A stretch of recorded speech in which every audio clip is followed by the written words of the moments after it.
Foi em março de 1985 que a ditadura militar acabou oficialmente no Brasil. Há 40 anos, portanto, o país iniciou um processo de redemocratização depois de 21 anos de regime ditatorial. E entre os diversos crimes cometidos pela ditadura estão, por exemplo, a ocultação de cadáveres e a emissão de documentos com explicações falsas para mortes cometidas pelo regime. Ou seja, os agentes da ditadura torturavam e matavam pessoas que, mais tarde, eram enterradas como indigentes em valas comuns ou até mesmo jogadas ao mar. Mas desde dezembro de 2024, essa realidade começou a mudar. Novas certidões de óbito devem indicar quando as mortes foram violentas e causadas pelo Estado. Especialistas dizem que a mudança implica, além do alento para as famílias, numa reparação para o Brasil como um todo, por meio do reconhecimento de crimes cometidos durante e pelo regime, abrindo espaço para a justiça.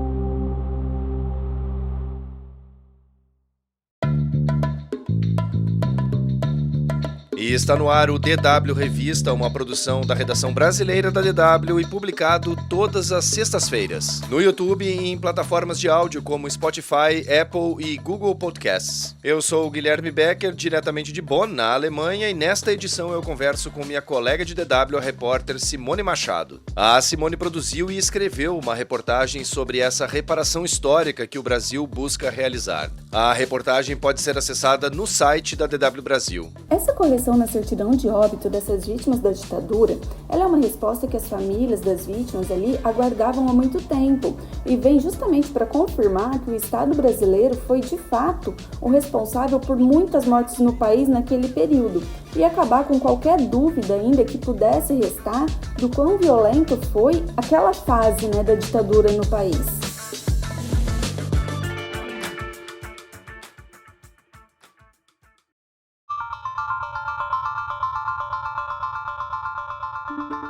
A ditadura militar no Brasil durou de 1964 a 1985, totalizando, portanto, 21 anos. 4 décadas após seu fim, ainda existe a necessidade de lidar com as consequências de graves violações de direitos humanos da época. A exemplo de assassinatos, prisões arbitrárias, censura e repressão de dissidentes, povos indígenas e pessoas pobres. Simone Machado, desde dezembro, isso mudou devido a uma decisão do Conselho Nacional de Justiça. Como isso aconteceu? Por que houve essa mudança? Apurar os crimes cometidos durante a ditadura no Brasil não é algo novo. Desde quando ela terminou ali na década de 80, as famílias e amigos das vítimas vêm lutando para que haja esse reconhecimento. Em 2011, foi criada a Comissão Nacional da Verdade e o relatório final, entregue em 2014, apontou 377 responsáveis por assassinatos e torturas e pediu a revisão da Lei da Anistia, que perdoou os crimes cometidos entre 1969 e 1979. E essa retificação das certidões de óbitos pelos cartórios foi uma das orientações que essa Comissão Nacional da Verdade fez no seu relatório. E essa recomendação, ela segue também as determinações da Comissão Interamericana de Direitos Humanos. E essa correção, então, significa o quê, Significa que o Estado está assumindo que cometeu crimes de perseguição, tortura e assassinatos contra a população. E quantas pessoas foram diretamente atingidas pela nova lei e poderão ter novas certidões emitidas com os reais motivos de suas mortes? E quais são esses motivos? Então, Guilherme, no total, 202 certidões de pessoas mortas pelo regime militar serão corrigidas e passarão a ter como causa do óbito morte não natural, violenta, causada pelo Estado no contexto de perseguição. Já os 232 desaparecidos durante a ditadura militar terão direito de um atestado de óbito, que também constará nesse atestado que a morte foi causada pelo Estado de maneira violenta. Isso significa que todo aquele contexto de tortura que aconteceu ali durante a ditadura passa a ser reconhecido como a causa da morte de mais de 400 pessoas. Simone, você conversou com parentes de vítimas da ditadura. Quem eram essas pessoas e o que foi possível perceber ao conversar com elas? Isso, Guilherme. Eu conversei com algumas famílias e o perfil dessas vítimas era bem variado. Tinham pais de família e também tinham jovens solteiros. E ao contrário, do que muita gente pensa, alguma dessas pessoas não tinha ligação nenhuma com outros partidos políticos e nem eram criminosas. E conversando com essas famílias, o sentimento deles é de uma certa alegria, porque agora eles conseguem comprovar, tudo isso. Essa certidão, de certa forma, ela mostra que essas vítimas foram perseguidas torturadas, mortas e que não fizeram nada de errado. Então, eles falam muito desse sentimento, né? Esse sentimento de mostrar a verdade para toda a população. Uma verdade que para eles já estava muito clara, mas que agora ela é escancarada. E assim, apesar disso, ainda é possível, né, sentir nesses familiares que eles ainda carregam muita dor por ter perdido seus entes. E alguns relatam, inclusive, que o assunto não é muito comentado na família, justamente devido a essa dor que eles carregam, né, durante todos esses anos. Antes de seguir com esse episódio, eu queria lembrar que o DW Revista pode ser acessado por meio de plataformas como o Spotify, onde basta procurar pela playlist DW Revista. Além disso, tem no Deezer, iTunes, Google Home e Alexa. Em tablets ou celulares, é só baixar o aplicativo Google Assistente para Android ou iOS. Simone, ao ler a tua matéria, eu vi que a professora de Direito da Unifesp, Carla Osmo, comentou que, mais do que um alento e uma reparação do Estado às vítimas da ditadura, a retificação das certidões de óbito significa uma reparação na história do país, com o reconhecimento dos crimes cometidos pelo regime militar. Uma reparação histórica, no fim das contas, do Brasil consigo mesmo. Ouçam só o que disse a professora Carla Osmo a respeito disso. Tendo como referência os direitos humanos e o direito internacional dos direitos humanos, por que a retificação das certidões de óbito é fundamental? Ela é fundamental porque fazia parte das técnicas da repressão da ditadura militar brasileira um esforço em buscar esconder as provas dos crimes que ela, a ditadura, praticava. Tortura, execução extrajudicial, desaparecimento forçado. Esconder essas provas, inclusive, para evitar responsabilização. E uma das formas pelas quais se fazia isso era por meio da criação de explicações falsas para essas mortes que haviam acontecido em decorrência de tortura ou por meio de execução extrajudicial. De acordo com o relatório da Comissão Nacional da Verdade, diversos órgãos e agentes públicos se envolveram nessa produção de explicações falsas para as mortes, inclusive médicos legistas, que preenchiam laudos referendando essas versões oficiais, que respondiam negativamente o quesito que perguntava sobre a existência de indícios de tortura. Então, nesse contexto, a retificação da certidão de óbito é, ao mesmo tempo, uma maneira de garantir o direito à memória e à verdade, porque um documento oficial que continha uma informação falsa, né, uma versão falsa para a morte, vai passar com a retificação a trazer a verdade dos fatos, e ela é também uma forma de reparação. Por quê? Porque essas violações gravíssimas, né, como tortura, execução extrajudicial, desaparecimento forçado, essas violações muito graves, elas produzem danos diversos, de diversas naturezas. E, por esse motivo, né, eles devem ser reparados também por medidas de diferentes naturezas. A retificação da certidão, né, de óbito, ela é uma medida de reparação simbólica que vai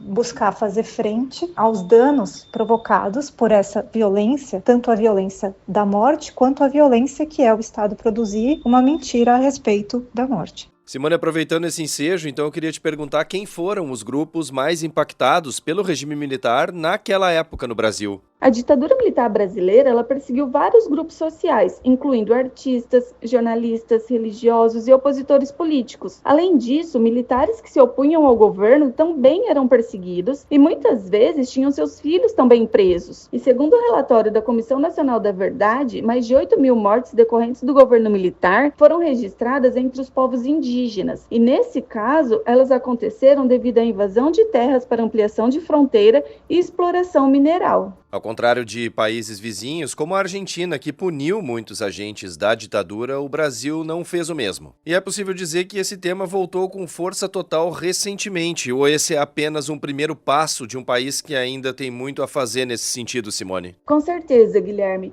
Na última década, o Ministério Público Federal ingressou com 53 ações criminais pedindo a condenação de agentes que cometeram crimes durante a ditadura militar. Até o momento, ninguém foi condenado. E o filme Ainda Estou Aqui, que retrata o desaparecimento de Rubens Paiva, engenheiro e ex-deputado federal, e que ganhou o Oscar de melhor filme internacional, deu um novo fôlego ao tema e fez com que o judiciário voltasse a olhar para essa questão.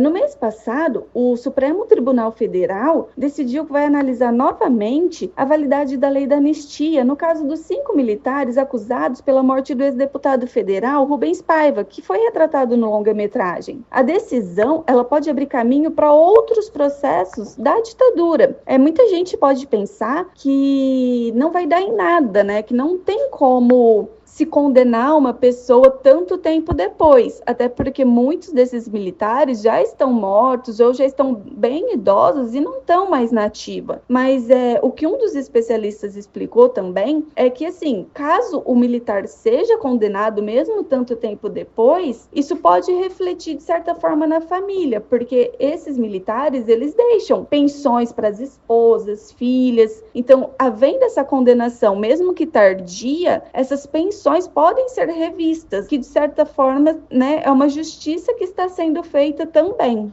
Aproveitando esse gancho, ouçam só o que diz o Rogério Sotile, diretor executivo do Instituto Vladimir Herzog. Para ele, as retificações nas certidões de óbitos das vítimas da ditadura são mais uma prova de que o Estado cometeu crimes, podendo também isso resultar em reparação material, além de simbólica. Tem um significado político da maior importância. É importante resgatar de que em setembro de 2012, depois de uma luta incansável da Clarice Herzog e da família Herzog, o Ivo, o André, seus filhos, a Justiça determinou, após o pedido da Comissão Nacional da Verdade, que fosse retificado o atestado de óbito do Vlado. Importante lembrar de que, antes disso, o primeiro atestado de óbito constava suicídio por enforcamento. O ML alegou asfixia mecânica por enforcamento. E a Clarice não se conformou com isso e fez uma luta incansável até 2012, quando a retificação. Aquela retificação, ela abriu o espaço para que as outras recomendações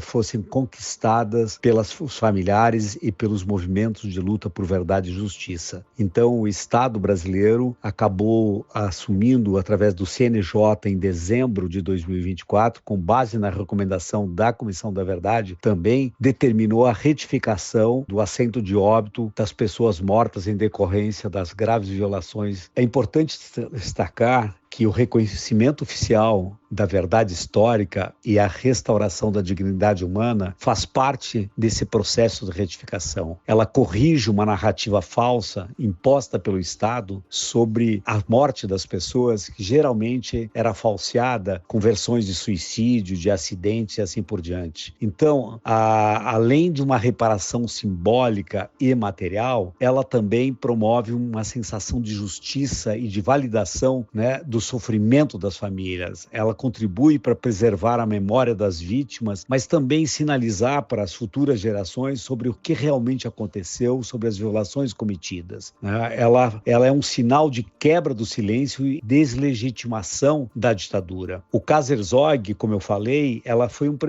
serviu como precedente para a retificação de todas as certidões. Ela encerra um ciclo de luta e injustiça das famílias, além de aliviar a dor e dar uma sensação de justiça. Mas, fundamentalmente, ela é um sinal de responsabilização. O Estado assume para si a responsabilidade pela violência, pelo desaparecimento e pela morte daquelas vítimas, abrindo espaço para que, em primeiro lugar, você possa buscar novas reparações políticas, simbólicas e financeiras sobre tudo que aconteceu. Ela abre espaço também para que você possa fazer justiça, levando as pessoas responsáveis por aqueles atos, né, aos bancos dos réus, que possa ser responsabilizado judicialmente por isso. Mas o mais importante é que ela sinaliza de que para a verdade e para a justiça, se tornando exemplo para que nunca mais aconteça.